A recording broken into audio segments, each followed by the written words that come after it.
Bismillahirrahmanirrahim. Assalamualaikum warahmatullahi wabarakatuh. Hari Jumat, Sayyidul Mubarak, Sayyidul Ayyam. InsyaAllah mudah-mudahan semua sedang dalam keadaan bergembira. Sebagiannya sudah bersiap-siap pulang kembali ke kampung halaman masing-masing, ke rumah masing-masing, ke kontrakan masing-masing, ke kosan masing-masing. Sudah sungkem, sudah beres semuanya. InsyaAllah ya, yang kuat berpuasa, ya terus saja berpuasa Syawal supaya jangan terlalu lama jeda waktunya. Karena kalau terlalu lama nanti bisa nggak bakal puasa sama sekali. Baik, kita masuk ke tafsir surah Al-Mulk ayat kedua. Kita baca dulu ya. A'udzu billahi minasy syaithanir rajim. Alladzi khalaqal mauta wal hayata liyabluwakum ayyukum ahsanu amala wa huwal azizul ghafur. Dialah Allah yang telah menciptakan kehidupan dan kematian sebagai ujian buat kalian semua. Siapa sih di antara kalian yang lebih baik amalannya? Wahwal azizul ghafur, dan dialah Allah yang maha aziz, maha perkasa, lagi maha pengampun. Saudara ingin mendapatkan murotal Yusuf Mansur dari mulai Yasin, Ar-Rahman, Waqi'ah, dan Al-Mulk, silakan download di www.yusufmansur.com ya. Dengan terlebih dahulu saudara meregistrasikan diri saudara menjadi santri online ya. Santri online, santri tahfiz online STO. Baik saudara, perhatikan ya. Jadi Allah menciptakan kehidupan dan kematian memang sebagai ujian buat kita semua. Jadi isinya kehidupan ini memang ujian. Imma khaira, imma asyarra. Bisa kebaikan, bisa keburukan menurut persepsi manusia. Tapi menurut persepsi Allah tetap aja semuanya adalah kebaikan. Jadi kalau isinya kehidupan dan kematian ini ada ujian buat kita semua, harusnya harga sebuah kesenangan dan kesusahan itu harusnya sama, seimbang. Karena semuanya adalah minallah. Semuanya apa saudara? Semuanya adalah minallah. Ada orang-orang yang senang dikasih pagi ya. Ada orang-orang yang senang dikasih pagi, siang, mestinya dia senang juga dikasih malam. Kalau ada orang-orang yang ridho dikasih terang, mestinya dia ridho juga dikasih gelap. Kenapa? Karena itu semua Allah yang memberikan. Allah sudah yang mengatur. Kadang-kadang kita nggak adil sama Allah. Bukan kadang-kadang, sering. Kita udah megangin ruko 15 tahun, anak sudah pada gede, udah pada kuliah, di tahun ke-16 kemudian bangkrut. Tapi kita tidak ridho. Padahal Allah yang meminta setahun.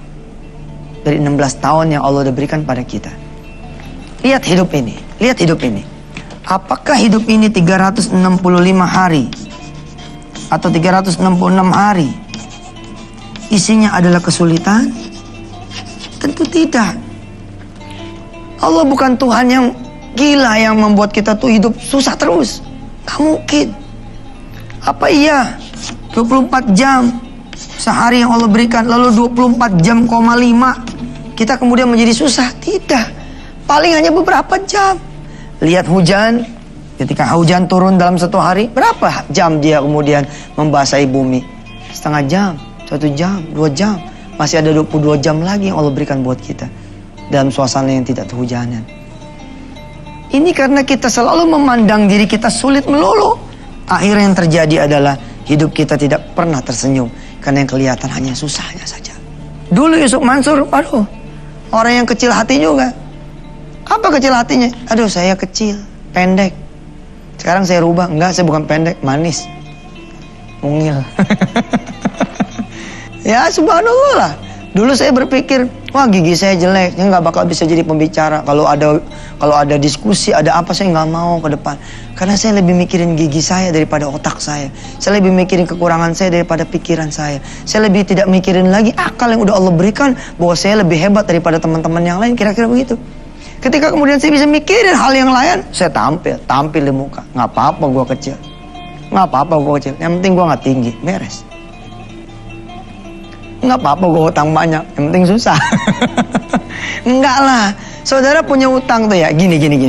Saudara punya utang, oke?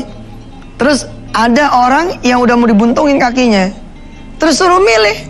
Kalau boleh tukar nasib, dia memilih apa? Orang yang bakal dibuntungin kaki akan bilang, aku milih punya utang dah daripada gua punya kaki. Kalau punya utang masa selama ya sih punya utang. Lah kalau dibuntungin selamanya nggak punya kaki, mau begitu? Kan nggak juga gitu. Orang yang dibuntungin kakinya dia bilang, saya kalau ngeliat ke bawah ada orang yang nggak punya kaki, bahkan tidak punya juga tangan, lah saya masih dikasih karunia oleh Allah punya pangkal paha dan masih punya tangan. Allah. Harga kesenangan dan harga kesusahan di mata Allah setara. Dua-duanya adalah liyabluwakum ayyukum ahsanu amala. Tunjukkan karakteristik kita ketika ujian itu datang, maka kita akan menjadi ummatan yang khairan, ummatan yang apa? Yang gemilang, yang baik di mata Allah Subhanahu wa taala. Subhanallah. Yusuf Mansur sudah tuliskan beberapa hadis yang insya Allah keburu hari ini kita selesaikan Jumat. Ya, hadis yang pertama adalah idza batalaitu abdi bihabibataihi, jika aku menguji hambaku dengan hilangnya dua mata, bihabibataihi, dengan hilangnya dua mata. Ini bisa diganti dengan hilangnya ruko, mobil, apa segala macam ya, dikiaskan begitu. Fasabara, lalu dia bisa bersabar, awattuhu minhumal jannata, dua mata itu aku tukar dengan surga. Woi. Makanya banyak orang-orang buta di dunia ini yang hebat sekali gitu. Bahkan dibanding orang-orang yang melek matanya. Kenapa? Barangkali dia ridho, dia sabar ketika bihabibataihinya diambil oleh Allah Subhanahu wa taala. Lihat hadis yang kedua. Lihat hadis yang kedua. Ma yusibul muslima min nasabin wala wasabin wala hammin wala hazanin wala adha wala ghammin hatta asyaukatu yushakuha illa kaffarallahu biha min khatayahu. Saya sudah tuliskan ini pemirsa. Saudara tinggal nanti kalau sebagai santri tahfiz online, saudara tinggal mendownload ini. Insya Allah ini sudah saya upload di www.yusufmansur.com ya. Rasulullah bersabda, diriwayatkan dari Abu Sa'id dan Abu Hurairah, tidaklah seorang muslim tertimpa kecapean nih, min nasobin wala wasobin wala hamin, tidaklah kena capek, penyakit, kegundahan, wala hazanin, kesedihan, wala ada penyakit ya, penyakit atau keluh kesah, wala ghammin ya, wala ghammin ini kepedihan, keluh kesah, satu deret dah ya, isinya kesusahan lah begitu kira-kira. Hatta syaukatu yushakuha ya, sampai-sampai ada sebuah duri yang menusuknya, illa kafarallahu biha min khotoyahu, kecuali semua hal itu akan membuat dia punya dosa terampuni. Insyaallah kita lanjutin nih dengan hadis 3 lagi nih yang keren-keren insyaallah setelah yang berikut ini.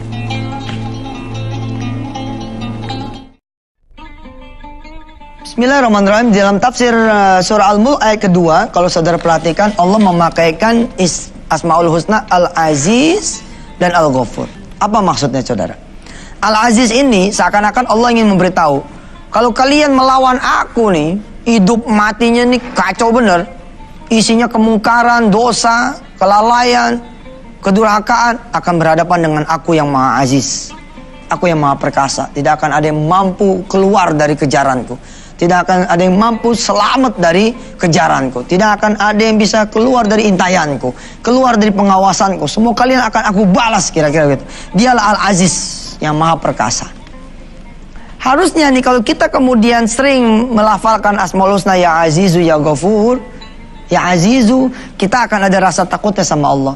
Begitu mau menyentuh harta haram, aduh ada ya Aziz, kita nggak kuat ngelawan dia. Kita bisa ngatur pengadilan dunia, tapi kita nggak bisa atur pengadilan yang Aziz. Tapi saudara, Allah rangkaikan begitu hebatnya Allah Maha Rahman Rahim, Allah rangkaikan dia dengan Al-Ghafur. Segitunya Allah Al-Aziz, perkasanya, ngubernya, menghukumnya, tapi dia adalah Al-Ghafur. Kalau kalian, kita, saya bisa memohon ampun pada Allah, apapun dosa kita, kita akan ketemu Allah yang Maha Pengampun. Subhanallah. Ini lihat hadis berikut. Mayuridillahu bihi khairan yusib minhu. Ya, siapa kemudian orang-orang yang diinginkan oleh Allah kebaikannya, maka Allah Subhanahu wa taala akan memberinya musibah. Saudara-saudara yang dirahmati Allah, tentu saudara akan bertanya begini, kenapa sih kalau emang Allah baik? Ada buku judulnya begini, If God is good, why He is so bad? Itu judulnya. Jika Tuhan itu baik, kenapa Dia begitu jelek? Kenapa sih kita bilang Allah itu jelek, keputusannya kacau, kehendaknya nggak benar, hidup kok jadi susah? Karena kita tidak bisa menjangkau hikmah di balik itu. Suatu saat Yusuf Mansur muda saat itu pernah merenung, kenapa Allah bikin saya jadi kena musibah? Allah bikin saya jadi kena bala. Di antara perenungan ada bab dosa, tentu saja. Ada bab kemudian kesalahan, tentu saja. Lalu saya menghukum diri saya bahwa inilah hukuman Allah SWT, dan saya berjalan menuju pada kebaikan. Tapi satu yang saya rasakan adalah apa? Kalau nanti saya jadi orang terkenal, dulu nih mikirnya, kalau saya jadi orang ngetop, kalau saya jadi orang sukses, kalau jadi orang kaya, tentu saya tidak bersyukur. Kira-kira begitu. Karena pernah merasakan hina, pernah merasakan di bawah, pernah merasakan bangkrut, pernah merasakan jatuh. Lihat hadis yang berikutnya. Idza aradallahu bi'abdi al-khaira ajjala lahu al-uqubata fid dunya. Jika Allah menghendaki dari seorang hambanya kebaikan, maka Allah akan menyegerakan hukumannya di dunia ini. Wa idza aradallahu bi'abdi asy-syarra, jika Allah menginginkan dari seorang hambanya itu keburukan, amsaka anhu bidzambihi hatta yuwafiya bi yaumil qiyamah.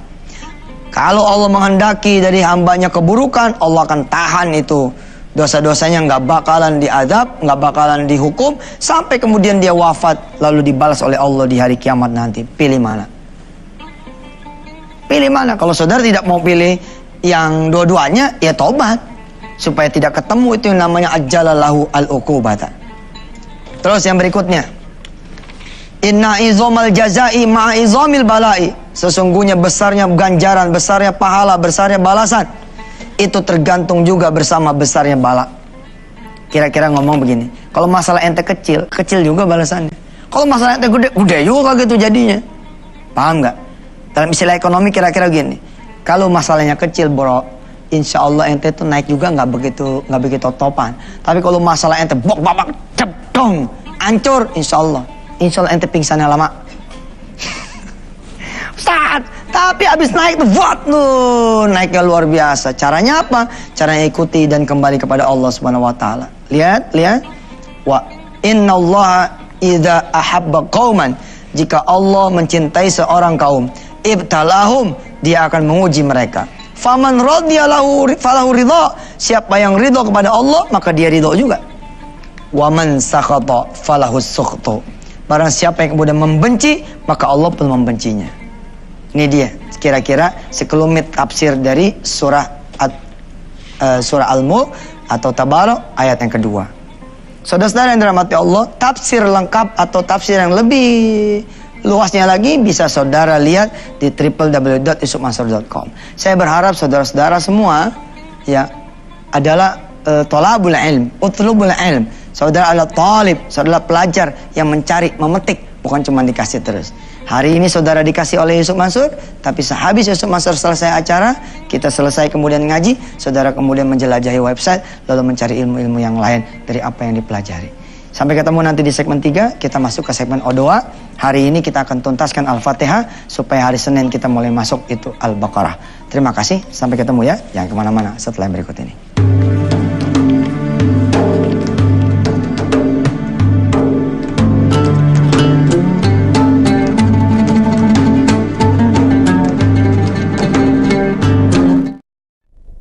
Bismillahirrahmanirrahim. Mudah-mudahan saudara-saudara saat ini sudah bersama handphone saudara, BB saudara, iPad, apa sajalah handycam yang bisa membuat saudara merekam ya bacaan murotal suratul Fatihah. Besar harapan saya saudara nanti bisa menjadi imam ya, begitu juga para santri tahfiz ya. Di antara saudara ada yang sudah mendaftarkan diri menjadi santri inden. Ya, santri inden itu santri yang daftarnya sekarang walaupun nanti sekolahnya 3-4 tahun lagi di Darul Quran. Ayah berharap, Ustadz berharap saudara-saudara semua nanti bisa memiliki kualifikasi imam. Bukan cuman bisa baca, tapi juga bisa hafal. Bukan cuman bisa hafal, tapi juga bisa kemudian menjadi imam dan mengerti apa menjadi maknanya. Baik, kita masuk sekarang ayat yang kelima. A'udzubillahi minasyaitonirrajim. Ikutin ya, 5, 6, 7 kita bantai ini hari ini. Insyaallah kita habisin. Iyyaka na'budu wa iyyaka nasta'in. Ayo. Iyyaka na'budu wa iyyaka nasta'in. Ta'in. Iyyaka na'budu. Iyyaka na'budu wa iyyaka nasta'in. Ihdinas siratal mustaqim. Ihdinas siratal mustaqim. Jangan mustaqim, mustaqim, aqim. Bacaan saya pun masih dikoreksi ya. Nanti koreksinya ada di yusufmansur.com. Diikuti nanti bacaan yang benar, lebih benar seperti apa. Ihdinas siratal mustaqim. Siratal ladzina an'amta 'alaihim. Ayo. Siratal ladzina an'amta 'alaihim. Siratal ladzina an'amta 'alaihim. Ayo. Siratal ladzina an'amta 'alaihim ghairil maghdubi 'alaihim. Ghairil maghdubi 'alaihim. Ghairil maghdubi 'alaihim waladdallin.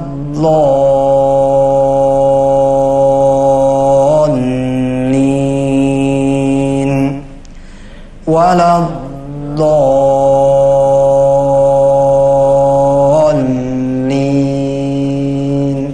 Amin. Saya membayangkan ya, saudara menjadi imam buat istri saudara, anak saudara gitu ya, menjadi imam buat saudara Allah. Atau saudara menjadi imam di masjid. Nih, malam minggu ntar, maghrib, saudara berangkat ke masjid. Ucapkan salam. Assalamualaikum Ustaz. Waalaikumsalam. Saya Bambang, santrinya Ustaz Yusuf Mansur. Oh, santri di mana? Di website, online, pakai handphone. Oh, masa sih? Iya, tiap pagi Ustaz nyantren. Sekarang saya alhamdulillah Ustaz, udah hafal apa? Al-Fatihah. Ya, Al-Fatihah aku juga hafal. Beda Al-Fatihah yang satu ini udah bisa dipakai buat jadi imam. Masa sih? Coba ntar maghrib ya. Maju dan maghrib. Allahu Akbar, asyhadu an la ilaha illallah. Qomat nih, Bilal. Kita maju.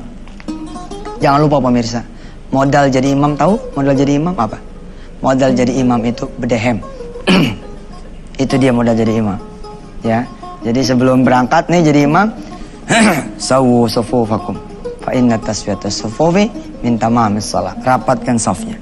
Dan jangan lupa modal imam yang kedua apa coba? Nih, pecinya diginiin. Supaya jidat kita pol sampai tempat sujud. Tuh, ya. Nah, berangkat datuk kemudian. Berangkat pakai Al-Fatihah Yusuf Mansur. Mudah-mudahan saudara bacaannya malah lebih baik lagi. Sholli fardhal maghribi 3 raka'atin. Istaqbilal qiblati imaman lillahi ta'ala. Allahu Akbar.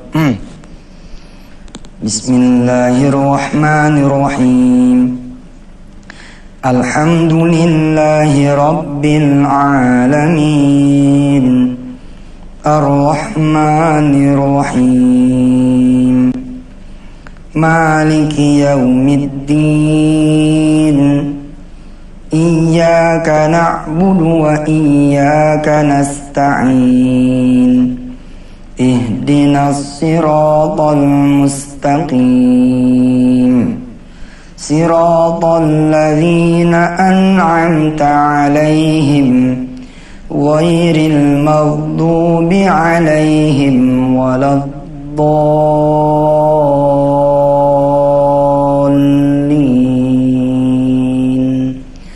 Amin. Insyaallah.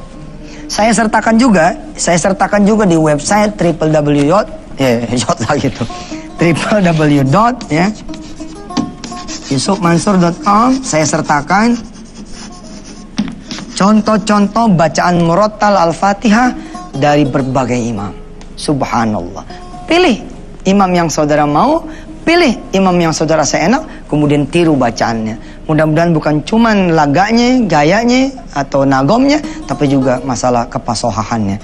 Doakan Yusuf Mansur pemirsa, supaya Yusuf Mansur juga terus-menerus belajar itu kefasihan bacanya, karena saya juga lagi memperbaiki makharijul hurufnya dan tajwidnya. Mudah-mudahan kita semua sama-sama diperbaiki Allah bacaan Qur'annya dan diberikan pemahaman terhadap ayat-ayatnya. Sampai ketemu nanti hari Senin ya. Mudah-mudahan Allah Subhanahu wa taala merahmati kita semua. Selamat jalan buat yang kembali ke Jakarta atau ke rumah masing-masing di Indonesia ini. Mudah-mudahan Allah Subhanahu wa taala menjaga perjalanan pulang saudara semua dan menghadiahkan perlindungan buat yang saudara tinggal. Salam hormat buat teman-teman dan keluarga sekampung. Wassalamualaikum warahmatullahi wabarakatuh.